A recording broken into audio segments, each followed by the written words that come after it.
Hello again, good evening to you and welcome to the business segment. The General Agricultural Workers Union, GAU, is predicting increase in cost of food stuffs in the last quarter of the year. General Secretary Edward Karewe says despite numerous interventions by government, farmers are still being confronted by high cost of production.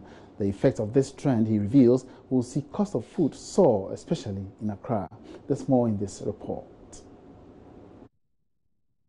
According to the General Agric Workers Union, GAU, farmers across the country are reeling from the hike in food prices. General Secretary of the union, Edward Karewe, says farmers continue to accrue losses whenever prices are adjusted upwards. Passing on the cost to consumers, he says, has been the decision by farmers between now and December. We should expect high prices because prices are a function of a number of things. It's not only about production. And then in any case, even when farmers produce enough, it goes to waste because the post-harvest loss is still huge. Fuel prices have gone up. I think about a month or so ago, fuel prices went up, and now it has gone up again. And transportation will go up. It's only sometimes when it is trotro and those passenger ones that you need the statutory bodies like GPR to sit down and fix the price. But if it is cargo, they decide on their own. So, and cargo is the one that actually brings the food from the farm gate to the market. And those costs will go up, transport costs will go up, and then it will translate into the prices. So far, government has announced programs and policies aimed at reviving the agri sector.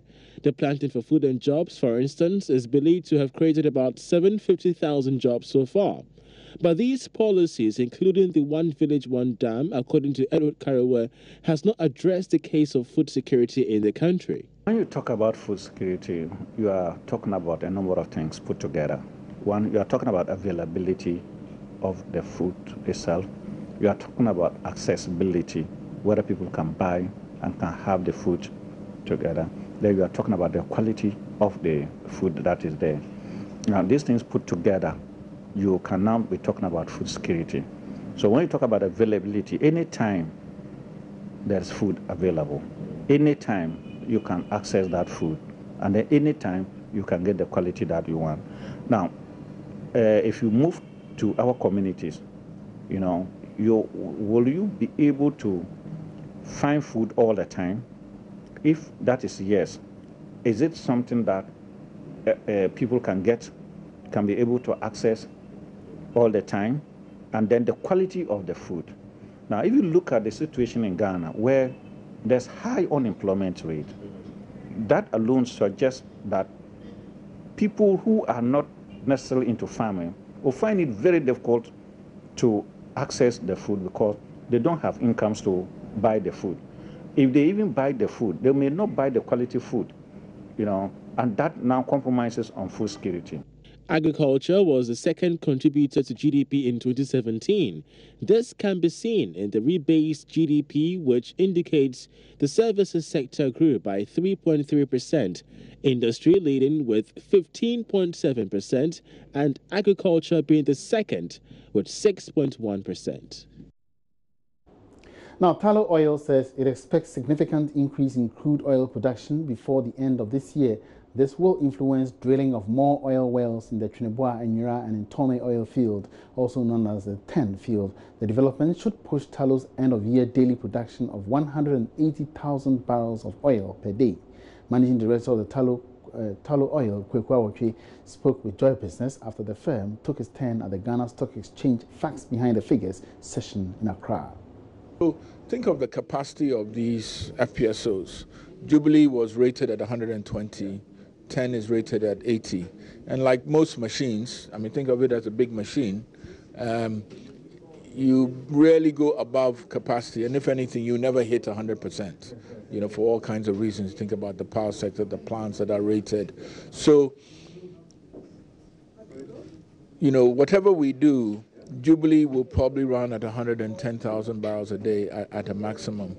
10 is a newer machine or a newer ship.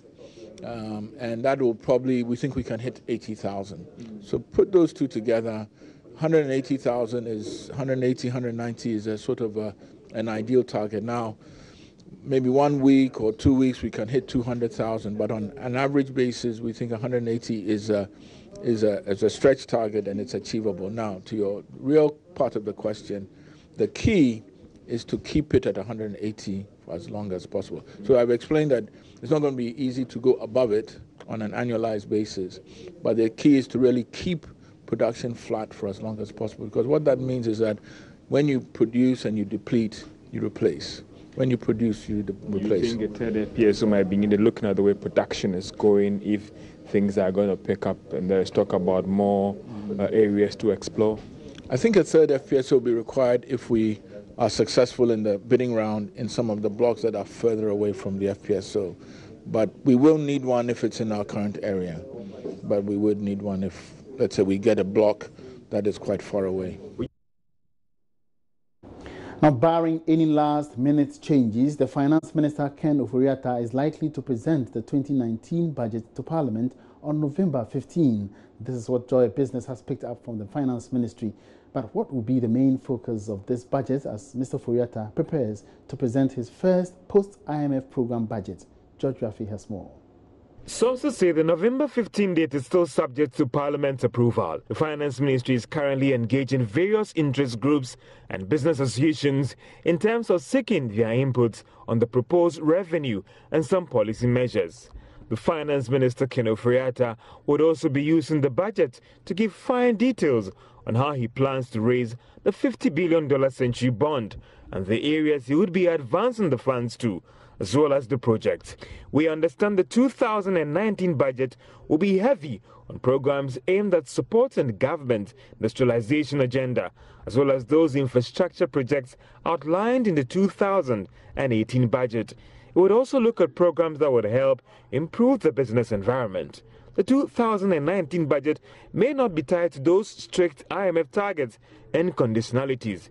This is because this will be the first post-IMF budget since the MPP government assumed office, as it is expected that the current IMF program would end in April 2019. Sources say this would give government the room to come up with its own programs, which they believe could help fast-track the growth of the economy and create the required jobs.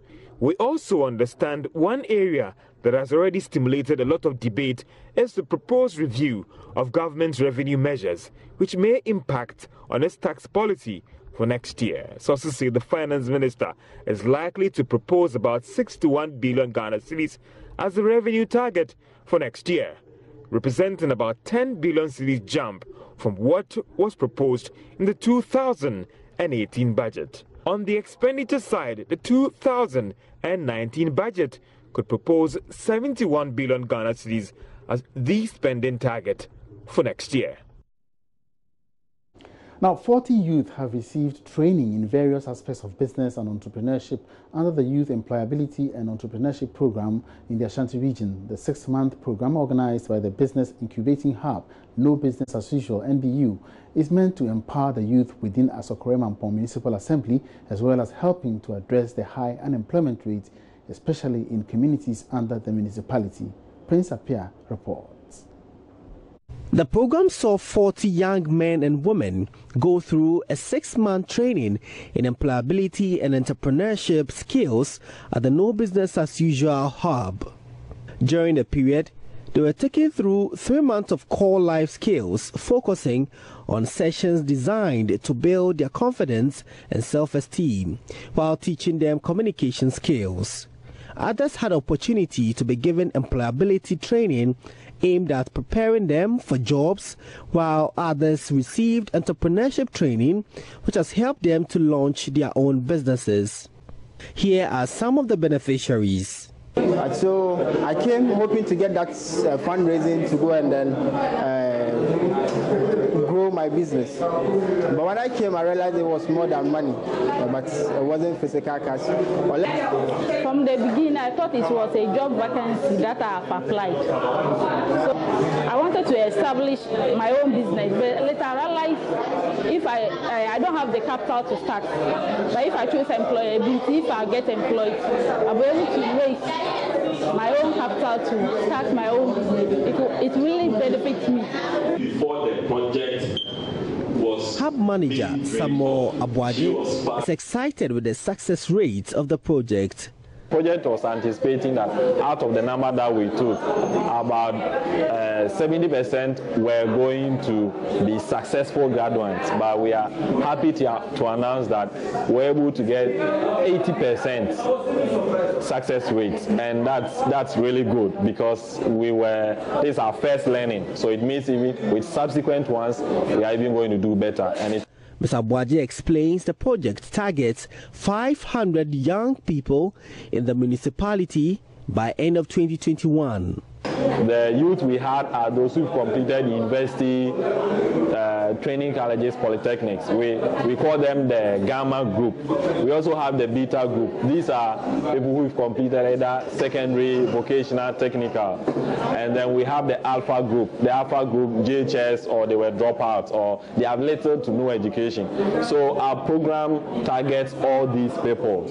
And currently we even have enrolled 4 cohorts for Beta. That is those in the at the middle level, and from next month we are also going to do 2 cohorts for those in the very lower level, the Alpha group, and then another batch for those at the tertiary level. It is funded by the European Union and supported by SOS Children's Villages Ghana and Asakoyamampo Municipal Assembly. Prince Apia reporting. And that's all in business for now, but you can get more business when you log on to myjoyonline.com/business.